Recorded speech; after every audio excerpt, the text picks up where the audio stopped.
TJ. The elder sister.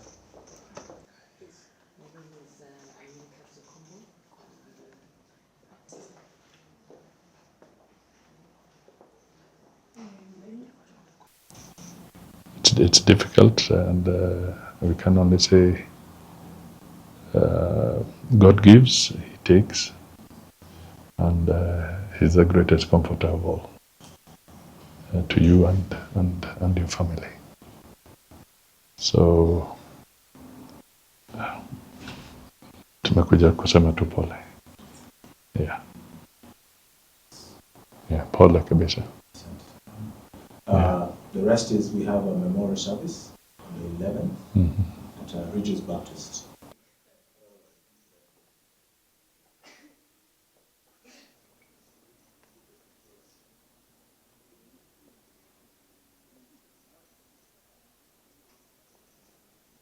Eight, 7, 6, 5, 4, 3, 2, 1.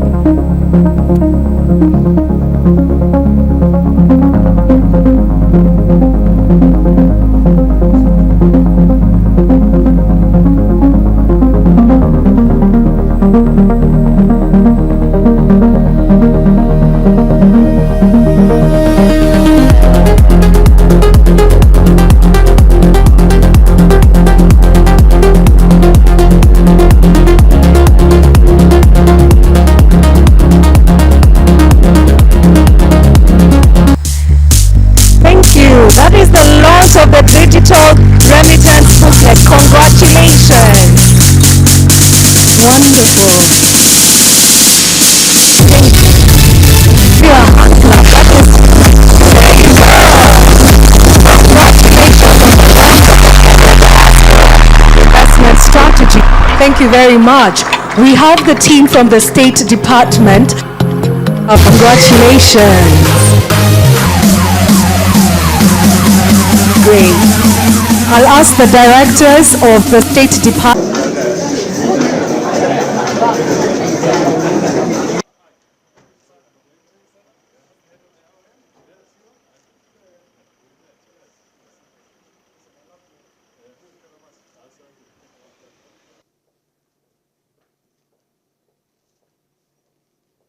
We shall remain outstanding for the national anthem.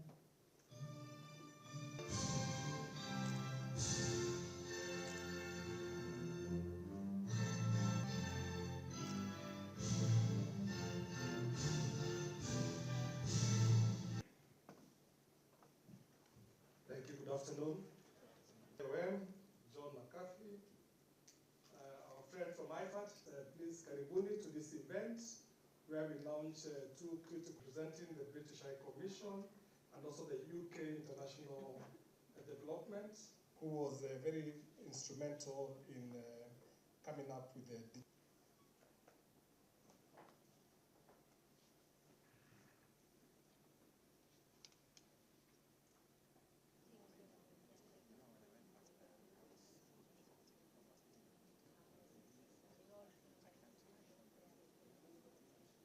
The diaspora investment strategy aligns the government's bottom-up economic transformation agenda and Kenya's Vision 2030 goals, focusing on sustainable development through increased investment, trade, and enterprise creation.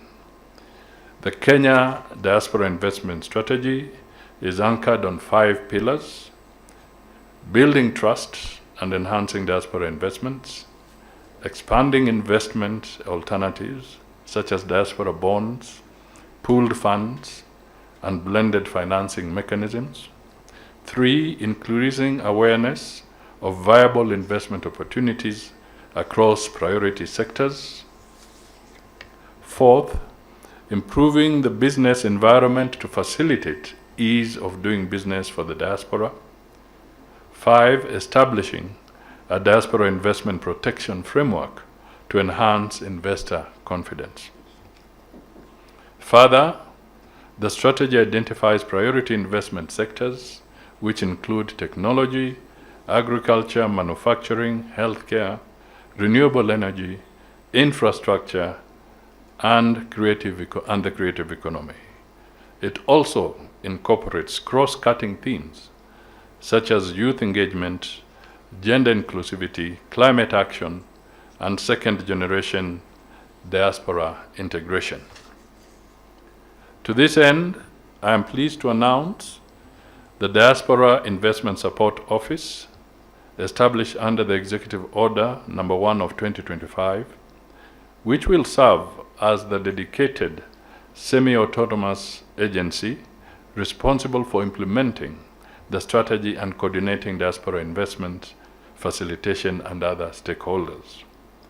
The government encourages financial institutions, fintech innovators, and development partners to continue reducing remittance costs. I'll repeat that. Continue reducing remittance costs, expanding digital financial inclusion, and creating structured pathways for diaspora investments. We commend the IOM for the digital remittance booklet, a practical guide that promotes secure, affordable, and accessible remittance channels. We recognize the importance of collaboration with the Kenya Investment Authority, the Central Bank, commercial banks, and county governments in fostering a conducive investment climate and linking diaspora capital with local enterprise. The diaspora are encouraged to leverage the diaspora investment strategy to channel their remittances into productive investments. Correspondingly, I urge the private sector and development partners to work with the government in developing innovative financial products tailored for diaspora investments. We also invite the county governments to deepen their engagement with the diaspora by establishing diaspora investment desks and aligning county investment priorities with the National Diaspora Investment Framework.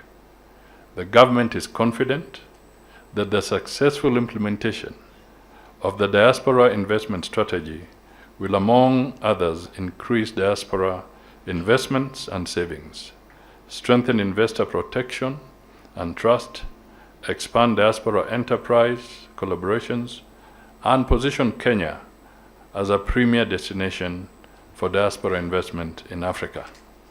On the issue of the diaspora bond, we have been engaging with critical players like MIGA. This is a World Bank arm that helps in guaranteeing investments. So we are having conversations. They sent missions to Nairobi, and we hope to continue taking this to the next level so that we can have the right package that would then attract sufficient attention from the diaspora. And we also want to make sure that we are not just inward looking, because some of the other countries that have succeeded with diaspora bonds have also opened a portion of it to other investors, not necessarily from the country of birth. So we need to have an open mind that as we develop this, we will need to have a certain portion to also attract even more investment into this bond with our other friendly brothers and sisters from other countries. The Kenya government fully supports and appreciates the role played by the Kenyan diaspora in advancing the country's socio-economic development. Diaspora remittances remain a lifeline for millions of households and a key driver of national growth. Reaching $5.08 billion in the 12 months to June 2025, that is a 12.1% increase from the previous year. The remittances now account for 4.6% of Kenya's GDP, surpassing traditional earners such as tea, coffee, and tourism. While remittances are currently largely used for consumption, workshops like this help build strategies and networks to transform them into highly impactful investments. A key step in this effort is the Diaspora Investment Strategy, a major milestone in channeling diaspora remittances into sustainable, long-term investments that drive job creation, innovation, and industrial growth. Its vision is to foster an enabling, transparent, and inclusive environment that builds trust, promotes innovation, and safeguards diaspora investments. The strategy was developed through a whole-of-government, multi-stakeholder process, incorporating inputs from MDAs, diaspora organizations, the private sector, and international partners, including those that are with us here this afternoon. Our challenge is to make sure these remittances don't go to consumption only, but are also directed to investments. And that is why, particularly, we have the Kenya Diaspora Investment Strategy here with us today. I want to talk of remittances, because these are our source now of investment for the diaspora. They are the largest source, as we have heard before, of our foreign exchange in Kenya, and they have surpassed so many other domestic sources of foreign exchange. And they have also helped us have almost 6 times import cover in Kenya right now. As you rightly also know, they have also helped us in stabilizing our Kenya shilling, which is doing very well now and very resilient compared to other major world currencies. Now, despite all these flows, most of it has been going to consumption, and that is what we want to change. So we want to have a paradigm shift from taking these remittances to domestic consumption to now real investments in Kenya. I am truly delighted to join you for the launch of the Kenya Diaspora Investment Strategy, an initiative that highlights our commitment to empowering the Kenyan diaspora as a vital pillar of national development. Accordingly, I commend our team at the State Department for Diaspora Affairs and the Principal Secretary, Madam Njogu, for their constructive engagement in developing the Kenya Diaspora Investment Strategy. I also acknowledge the invaluable partnership of the International Organization for Migration in strengthening diaspora engagement and promoting remittances-linked investments. We extend special thanks to Mr. John McHugh, the Acting Chief of Mission in Kenya. The government appreciates the contributions of our international development partners, including the Foreign Commonwealth and Development Office, FCDO, the IOM, the Commonwealth Foundation, the International Fund for Agricultural Development, IFAD, and GIZ WIDU for their support and partnership. I recognize the presence of representatives from other government departments and ministries and agencies, the private sector, financial institutions, diaspora organizations and development partners whose enriching discussions and input led to the development of this strategy. Today's event has been made possible through the collaboration between the State Department of Diaspora Affairs and the IOM Kenya in organizing this multi-stakeholder workshop on enhancing the impact of remittances through investments, philanthropy, and private sector engagement.